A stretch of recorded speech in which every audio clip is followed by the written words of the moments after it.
Hi friends, இன்றைக்கி நம்ம என்ன பார்க்க போகிறோன்னா வெயிலுக்கு இதமான குழு டின்னர் ஆர் பிரேக்ஃபாஸ்ட் ரெசிபி தான் பார்க்குறோம். இந்த மாதிரி நம்ம செஞ்சு சாப்பிட்டோன்னா உடம்பு குளிர்ச்சியாக இருக்கும். வெயிலோட தாக்கம் நம்மளுக்கு கம்மியாக இருக்கும். ஒரு கிளாஸ் சிறுபருப்பு, ஒரு கிளாஸ் பச்சரிசி ரெண்டுமே ஈக்குவலாக போட்டு ஒரு 3 மணி நேரம் ஊற வச்சுருக்கேன். ஊற வச்சுட்டு நான் கொஞ்சமாக போட்டதுனால மிக்சியில் போட்டு கொஞ்சம் ரவை பதத்துக்கு அடை பதத்துக்கு நரன்னு அரைச்சிக்கிட்டு எடுத்துக்கோங்க. கூட வெங்காயம், பச்சை மிளகா, கொஞ்சம் சீரகம் போட்டு மிக்ஸ் பண்ணிவிட்டு, அது உங்களுக்கு அடை மாவு தெரியல, அதை விட கொஞ்சம் தண்ணியாக கரைச்சிக்கும். கொஞ்சம் மெலிசாக வேணும். அடை மாவுனா கொஞ்சம் உங்களுக்கு திக்காக இருக்கும்.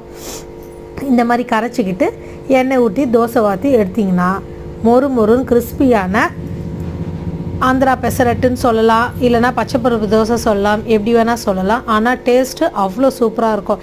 இதுக்கு ஒயிட் சட்னி இல்லைனா கார சட்னி, ஒன்றும் இல்லைனா பூண்டு மிளகா பொடி, அப்படியோ இல்லைனா சும்மா கூட சாப்பிட்லாம். இது ட்ரை பண்ணி பாருங்கள், டேஸ்ட் பண்ணுங்கள், கமெண்ட் பண்ணுங்கள். Thank you friends. சப்ஸ்கிரைப் பண்ணுங்கள், ஷேர் பண்ணுங்கள். தேங்க்யூ.